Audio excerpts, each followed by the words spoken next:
Bonjour à tous, ici Sébastien, auteur du blog louerencourtedurée.fr et spécialiste de la location courte durée. Je suis ravi de vous accueillir dans cette nouvelle vidéo en compagnie d'Antoine. Bonjour Sébastien. Salut Antoine. Alors Antoine, c'est quelqu'un que je connais très bien. Juste pour la petite histoire, c'est mon beau-frère et j'ai souhaité faire cette vidéo avec lui aujourd'hui pour qu'il nous explique comment, en revendant à perte sa résidence principale, Antoine et sa femme ont pu encaisser plus de 80 000 euros. Donc il va nous expliquer tout ça aujourd'hui et ça se passe tout de suite sur Louer en courte durée.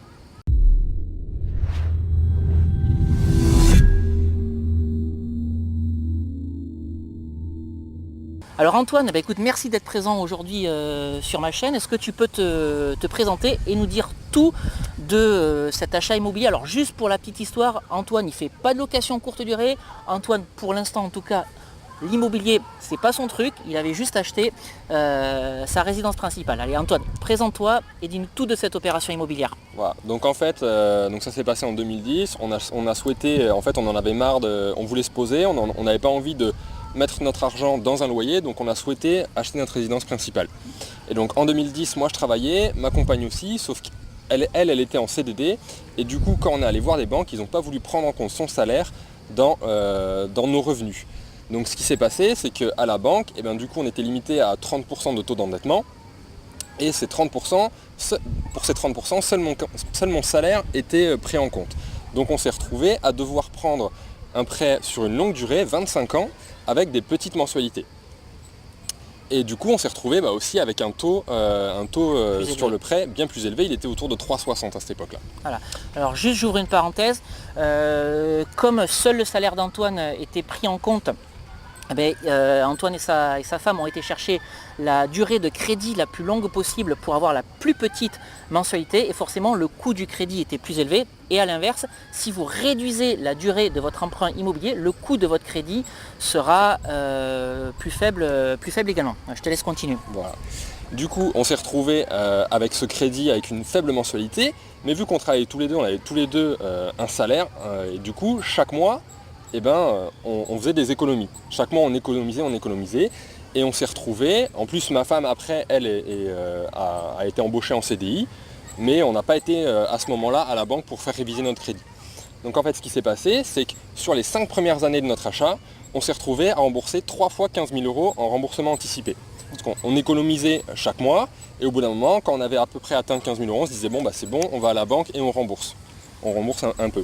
Et au lieu de choisir de réduire encore la mensualité tout en gardant la même durée de crédit, nous ce qu'on a choisi c'est de réduire la durée du crédit en gardant la même mensualité. Voilà, la faible mensualité, donc ce qui vous donnait de l'oxygène pour vivre au quotidien, partir en vacances, vous faire plaisir sans avoir le couteau sous la gorge. Exactement. Mais par contre, voilà, ce qu'ont fait Antoine et sa femme, c'est cumuler de l'épargne et dès qu'ils avaient 15 000 euros, boum, ils réinjectaient ça dans leur crédit immobilier de façon à rembourser par anticipation. Et donc ces 3 opérations de 15 000 euros, c'est ça? C'est ça. Vous ont permis de gagner combien sur la durée du prêt? Du coup en fait on s'est retrouvé en 2015, donc on avait remboursé pendant 5 ans, ça faisait 5 ans qu'on avait acheté. Et donc vu que notre prêt au début était de 25 ans, on aurait dû se retrouver avec encore 20 ans à rembourser. Et en fait on n'avait plus que 14 ans à rembourser. Parce que avec nos remboursements anticipés, la durée du crédit avait été réduite. Donc vous avez gagné 6 ans avec ces 3 opérations. C'est ça. Voilà. Donc ça c'est ce que je vous dis tout au long de mes vidéos. Alors sur la location courte durée, mais quel que soit finalement, on le voit ici, l'investissement immobilier que vous réalisez, que ce soit de la location traditionnelle, de la location courte durée ou encore de la résidence principale, dès l'instant où vous arrivez à vous faire une épargne, donc un cash flow lorsqu'on parle d'investissement immobilier, cet excédent d'épargne, vous pouvez le garder puis le réinjecter dans votre crédit immobilier pour venir réduire la durée de ce crédit immobilier. Donc ça c'est ce qu'a fait Antoine et sa femme voilà, pour gagner 6 ans, ce qui est quand même énorme. Alors ce que tu m'as dit également, donc là toi tu as déménagé à Amsterdam il y a un an. Par contre, avant que tu saches que tu allais partir pour Amsterdam, tu avais fait quand même racheter ton crédit immo. C'est ça, donc en 2015, au bout de 5 ans, notre taux était quand même assez important, les taux étaient de plus en plus bas, on s'est dit c'est quand même dommage, on paye, même si on fait des remboursements anticipés, on a quand même un taux important, on a beaucoup d'intérêts. c'est quand même trop bête. Du coup, il nous restait 14 ans à ce moment-là de crédit. On savait qu'on n'irait jamais au terme et qu'on vendrait notre appartement avant, mais on a décidé d'aller voir, de vouloir se faire racheter notre crédit, de réviser le taux. On est allé voir notre banque en premier, ils n'ont pas voulu, du coup on est allé voir la concurrence, et avec nos salaires qu'on avait à ce moment-là, qui étaient plus importants que quand on a commencé, quand on a acheté notre résidence principale. Et ta femme était en plus en CDI. Et ma femme était en plus en CDI. Du coup, nos 2 salaires étaient pris en compte. On est allé voir une banque qui nous ont dit, bon, bah, on peut avoir ce taux-là. Il me semble que c'était 1,80. Donc par rapport à 3,60, c'était quand même énorme.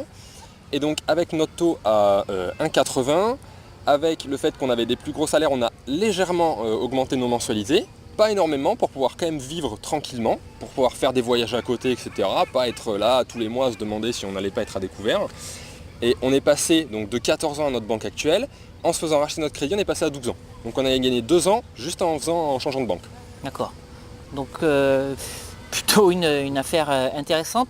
Alors par contre, ce qu'il faut savoir lorsque vous faites racheter votre prêt, il y a des frais supplémentaires parce que des frais de sortie, moi c'est ce que j'appelle les frais de sortie, parce que la banque où vous aviez votre prêt initial va vous demander soit, enfin en général c'est un semestre d'intérêt ou 3% du capital restant dû, la plus faible des deux valeurs, en général c'est un semestre d'intérêt, ce qui fait que si vous restez, je dis vraiment n'importe quoi, 100 000 € à rembourser, le nouveau crédit sera de 100 000 plus les 3%, les 6 mois d'intérêt ou les 3% de capital restant dû, plus les frais que va vous prendre la nouvelle banque. Donc en général ça se résume à des frais de dossier, peut-être une garantie bancaire, etc.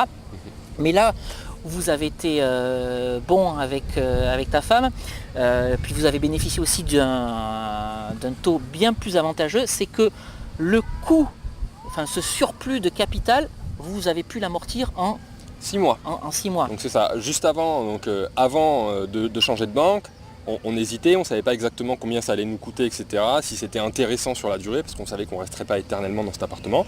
Donc j'avais été voir Sébastien qui m'avait sorti avec son tableau Excel tout le calcul, qui m'a dit en 6 mois vous aurez remboursé. Donc ça allait, on savait qu'on resterait 6 mois, donc du coup qu'on ne perdrait pas d'argent en changement de banque. Ouais.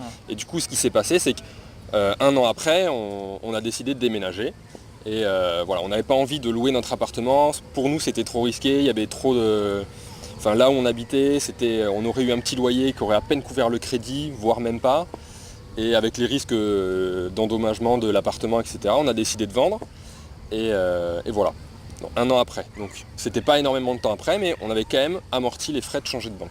Donc en fait, tu me dis que tu es passé de 20, enfin tu nous dis que tu es passé de 25 ans de crédit à 14 ans en l'espace de 5 ans. 5 ans, ouais. 5 ans. Et ensuite, en faisant racheter ton prêt, tu as encore gagné 2 ans. Exactement. Et ce rachat de crédit, tu l'as amorti en 6 mois. Voilà. Donc voilà comment on passe en quelques années seulement de 25 ans de crédit sur une résidence principale à 12 ans. Donc super aventure immobilière, en tout cas pour cette résidence principale. Et donc là où je voulais en venir, Antoine, c'est que vous avez revendu cette résidence principale. Vous avez pris 80 000 € ou un petit peu plus de 80 000 €. 80 000 € à peu près. En fait, ce qui s'est passé, donc on avait acheté en 2010, on avait acheté 185 000 €. En 2016, donc l'année dernière, quand on a voulu revendre, malheureusement, il n'y avait pas eu l'immobilier n'était pas dans la bonne période. On avait acheté assez au plus haut de l'immobilier. Entre-temps, l'immobilier s'était assez cassé la gueule. Là où on habitait, c'était pas un coin hyper recherché. Donc on a revendu 184, donc 1000 € de moins que ce qu'on avait acheté. Mais du fait de ces 6 années, on avait remboursé à la banque tous les mois. Au lieu de donner ça en loyer, on avait remboursé à la banque, Et en fait, il nous restait plus que 100 000 € de prêt à la banque. Donc 184 moins 100 000, on a gagné 184 000.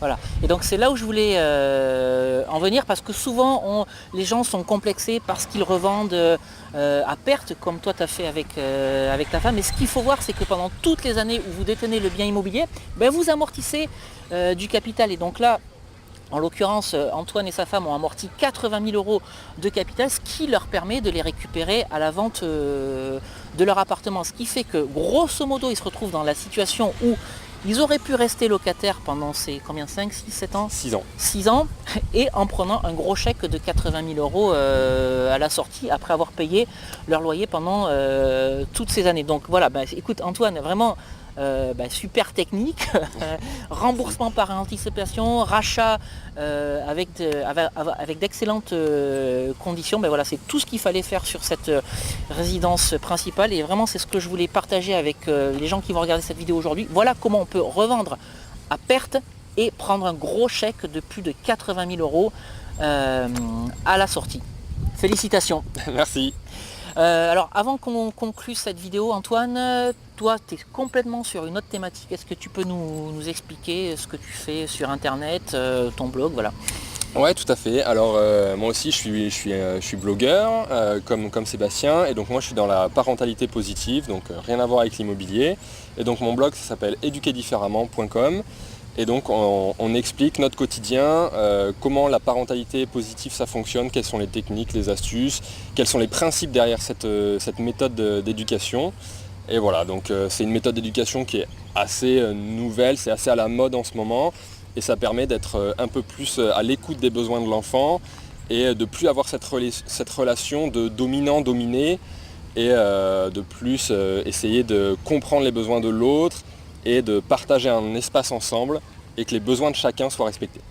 Ok, écoutez, n'hésitez pas à aller voir son blog, sa chaîne YouTube, je vous mets tous les liens dans la description de cette vidéo. Antoine, merci d'être passé ici. Merci Sébastien.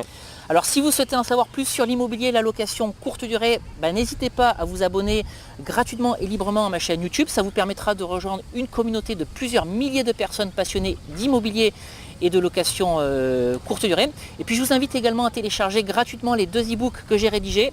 Convaincre la banque, mode d'emploi et doubler son salaire avec la location courte durée. Pour télécharger ces 2 e-books, c'était simple. Cliquez simplement sur le petit i qui va apparaître en haut à droite de la fenêtre de cette vidéo. Et puis si vous nous regardez sur YouTube, vous avez les liens d'accès à la page de téléchargement ou aux pages de téléchargement dans la description juste en dessous de cette vidéo.